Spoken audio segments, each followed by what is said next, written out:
It's about history, policy, and impact. A new perspective on current affairs, bringing experience, insight, civility, and scholarship to the urgent issues of today. It's about our past, present, and future.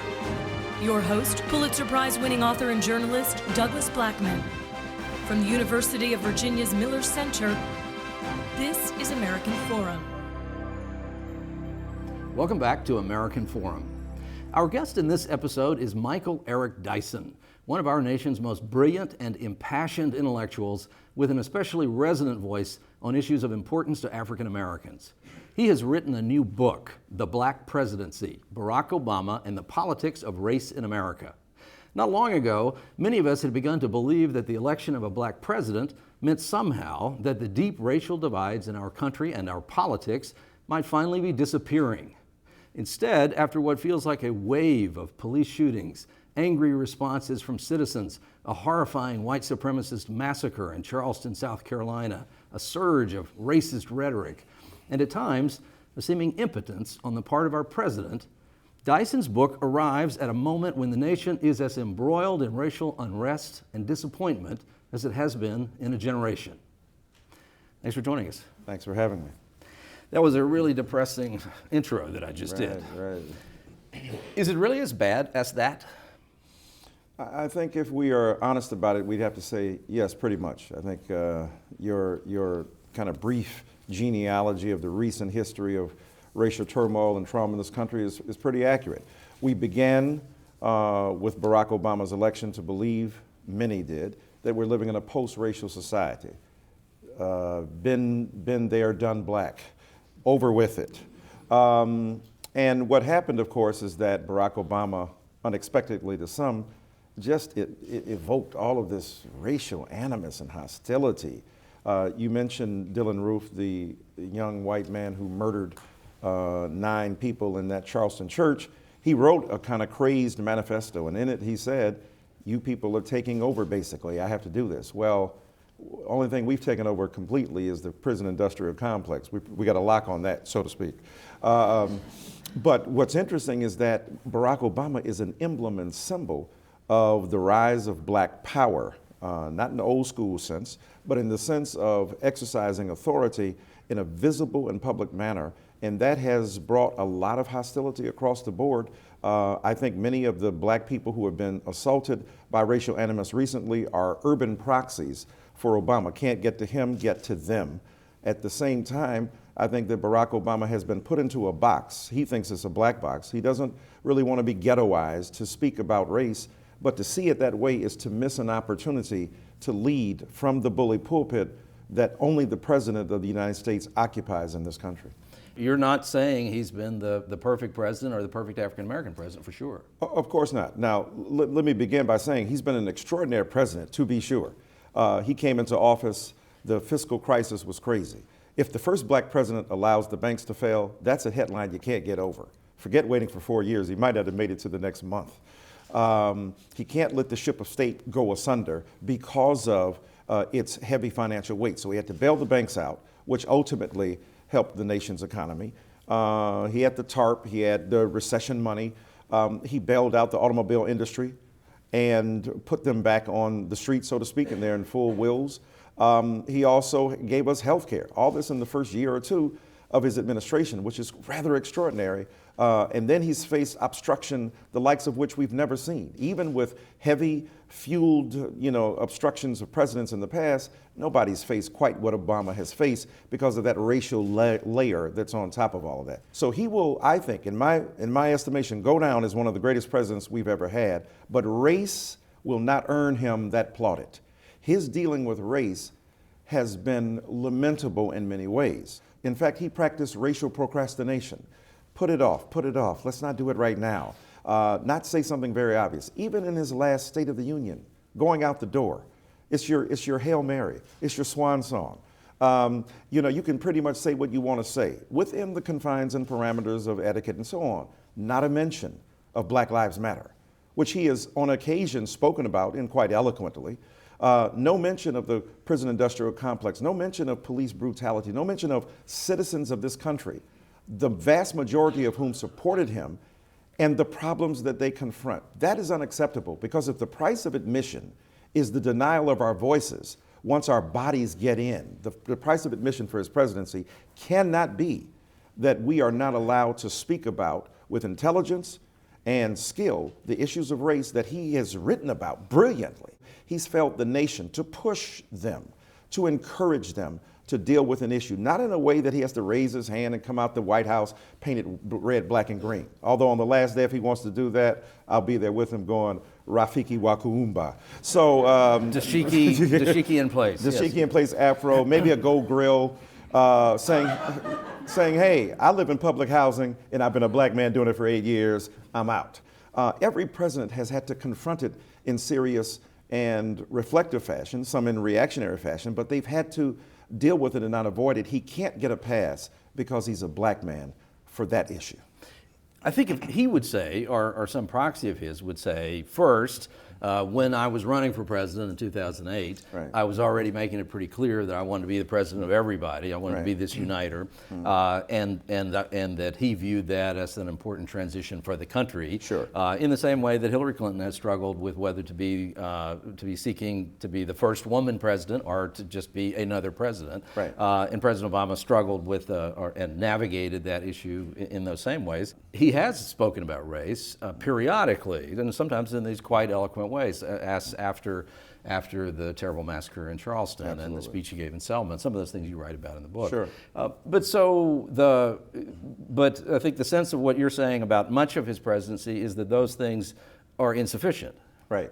Well, yeah, you laid them out. Let's take them one by one if I can remember them. So first of all, when he's talking about, I want to be the president of all Americans. Hey, I want you to be the president of all Americans too, including African American people. I'm arguing you haven't been the president of all Americans. You've excluded African American people from the most serious central consideration you might yield.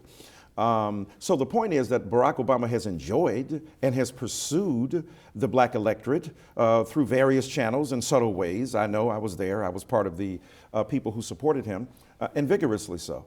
And when you talk about, and I've said this to the president face to face in the White House, his approach is, a rising tide lifts all boats. I can't be specifically aimed toward black people. Targeted policies don't work. I believe in the universal. I said, Mr. President, when you go to the emergency ward, you don't get medicine. If you have a hangnail, you get aspirin. If you have diabetes, you get insulin. If you have cancer, you get chemotherapy.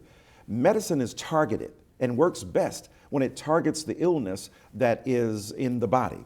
So I think that his own philosophical outlook in regard to social transformation and public policy muted the concern of race. And he used to echo William Jewis Wilson, the great sociologist from Harvard, but even Wilson changed his mind and said, you know what, I no longer believe that. You got to target it, you got to speak specifically about poverty and the like. So that's it. In terms of the programs he's done, look, that's great, but when you stand before America and offer a charitable interpretation of black men's futures, the response to police brutality is my brother's keeper? So let me get this right. You're the president who has public policy in his panoply. It can use executive orders. We know maybe the Supreme Court will reject what he did with immigration and the like, but he made an executive order about that and one in regard to gun control.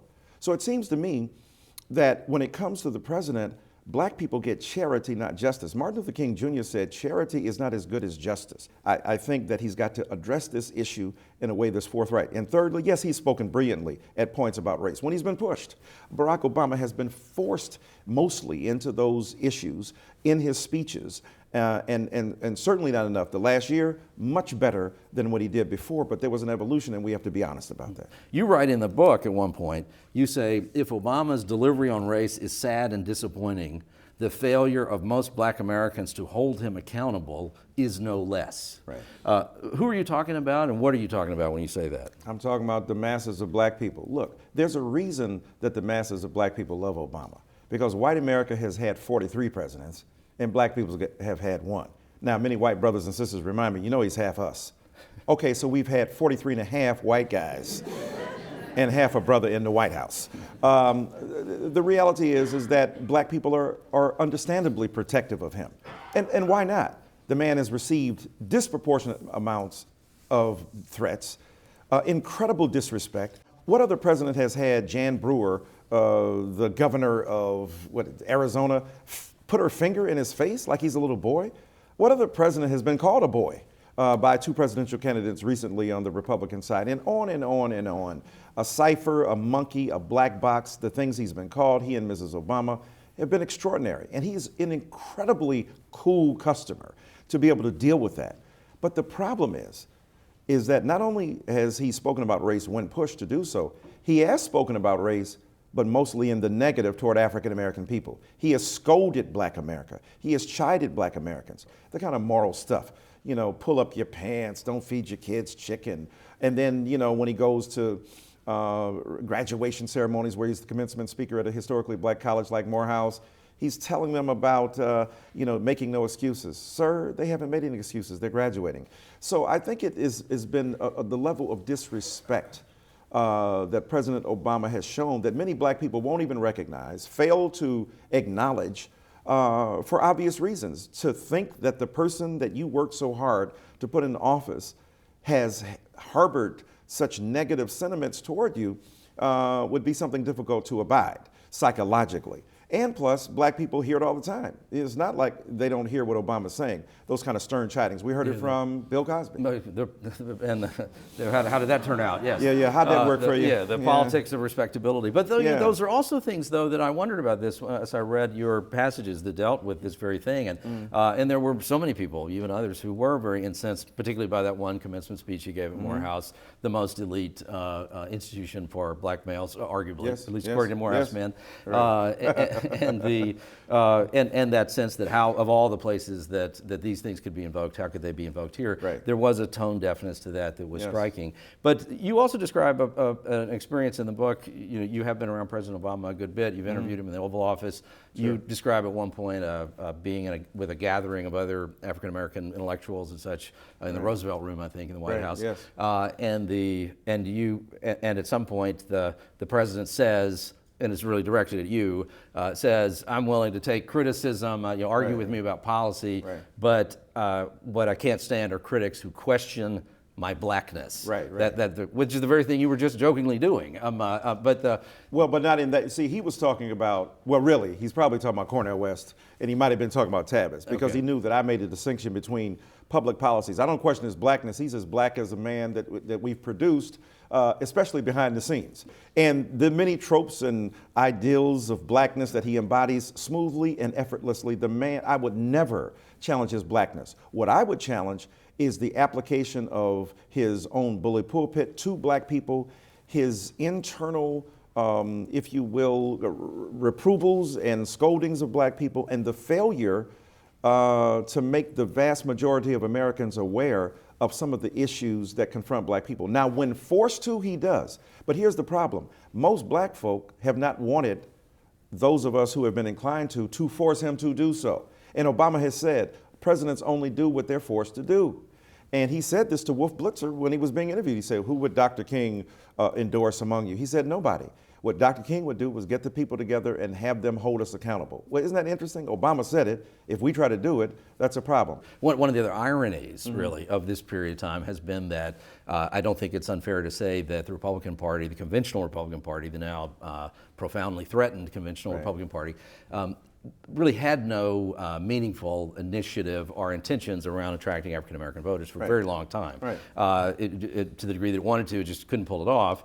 But we have seen some activity around the idea of making a conservative case to African Americans in the last few years, and it's primarily come from Tea Party type folks and libertarians. That kind of fits, I think, actually with what you were just saying. But one of the messages in all of that has gotten some currency at times has been this claim that African Americans are on a new plantation. That's the language. And that plantation is the Democratic Party. And the Democratic Party owns black Americans. And there are a lot of Black voters and Black folks out there who will express frustration that at times, why don't we just keep voting for these Democrats? What are we getting out of it? It's kind of a version of what you're saying. But does the Democratic Party, by and large, own African Americans? Wow, Massa Clinton. Massa Obama. Massa Obama would be an interesting improvement, wouldn't it? Although if you read Larry Koger's book, you know, a certain percentage of black people also owned slaves. So that wouldn't even exempt President Obama. No, I think that, you know, the only time it seems to me the right wing or conservatives want to bring up slavery is to indict somebody else, not to be self-critical. There's enough slave stuff in your history and tradition and past, my brothers and sisters on the right, not to have to look far afield. The metaphor works for them, but they said that, you know, I think it was Ben Carson, that Obamacare is the worst thing since slavery, the Affordable Care Act and so on. So they tossed that slavery metaphor around pretty loosely. I think it doesn't fit, it's inaccurate. I don't think, now, that doesn't mean that black people are not dissatisfied with being taken for granted. And maybe it's just that African Americans have, by and large, have the sense they have no other recourse. Well, what other recourse do they have? That's a great point. See, so the point is, we could, you know, Bernie Sanders is surging in the race now, and people think, well, that's a powerful recourse. But, you know, what's interesting, when he was asked a question about reparations and so on, and Ta-Nehisi Coates recently wrote a piece in The Atlantic taking him to task, that is Bernie Sanders, because Bernie Sanders, he's saying, Bernie Sanders said, well, reparations is too divisive. You're a democratic socialist. Is that not divisive right there? Oh yeah, that's gonna ring big time in Kansas. So what's interesting is the fact that Bernie Sanders, even the patron saint of the left, finds an interest in a specific excavation of a terrain in American culture around the issue of race and slavery too radioactive, too problematic. So even if the far left finds it problematic, what choices do black people have but to work with what you got? And, you know, we can say, yes, we're dissatisfied with what's going on in the Democratic Party, but dadgum, does that mean we run into the arms of the right wing, which has shown no manifest ability to, A, be sensitive to the interests of African American people? Recent outreaches have been interesting. They did an autopsy a couple, 3 years ago in the Republican Party, although most of their candidates have ignored it.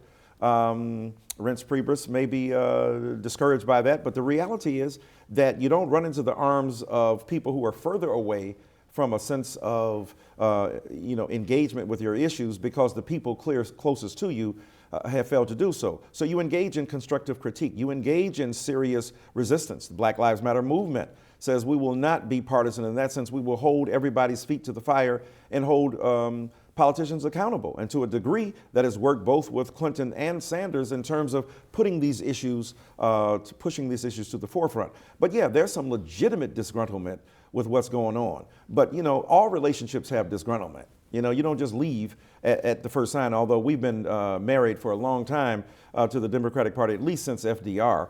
And there's been, I think, progressive disgruntlement and arguing about, are there alternatives? Was there a third party? Can we go the Green Party? Can we do a black political party? None of those things have really worked. So black people are, by situation, coerced into a relationship with the Democrats, but also using and leveraging that position to demand some issues be put on the agenda that otherwise would not be there.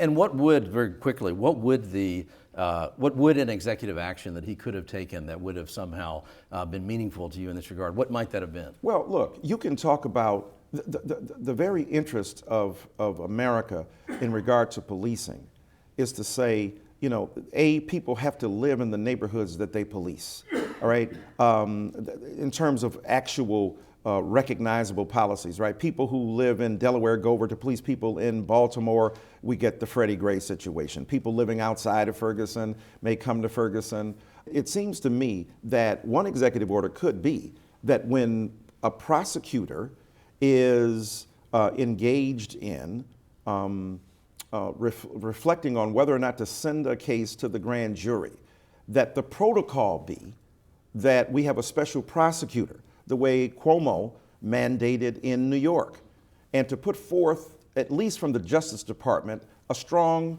argument that such a measure should be adapted locally. There's no federal intervention in the name of this concern without local recognition, and so I'm not silly about that. But there's something that the president could do to suggest that this is a serious issue and that prosecutors who work with police people are not likely to put them to the test in terms of being put before a jury.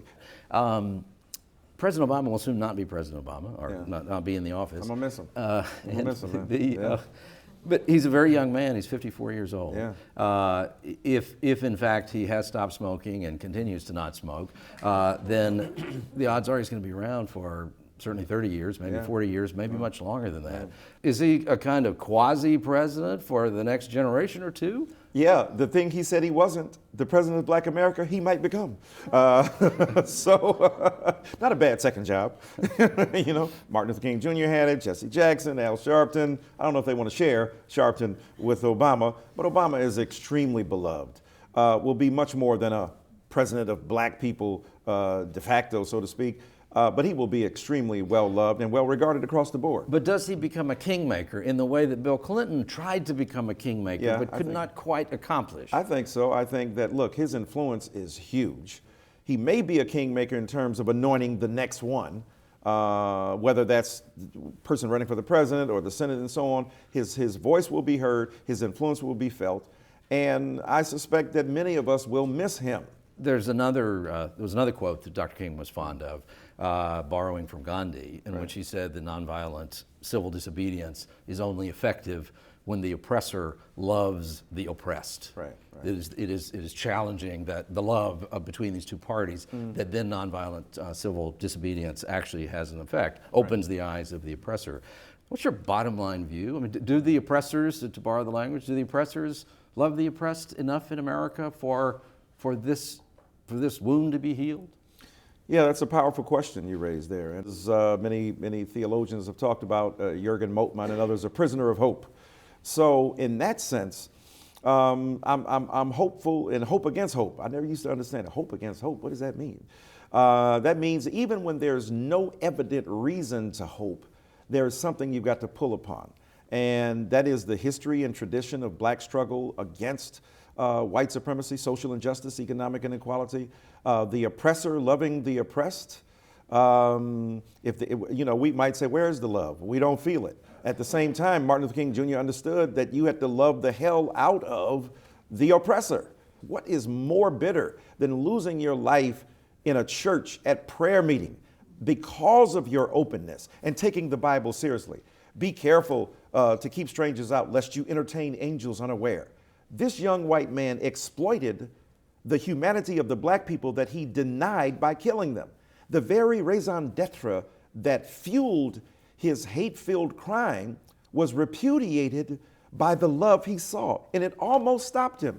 He says, I had second thoughts. When Dylann Roof went into that church, he was encountering probably the only people who loved him in his world. This derelict soul. And he encountered on that one day the first people who loved him in a very long time, and then he killed them. Well, black love creates second thoughts for white supremacy, for social injustice, but also uses it as a metaphor to deal with other isms, other forms of oppression, because it must be race and sexual orientation. Black people can't hold on to the same Bible that was used against us to then justify homophobia. Well, that's different because gay people chose to be gay and I'm black by birth. Okay, so when did you choose to be heterosexual?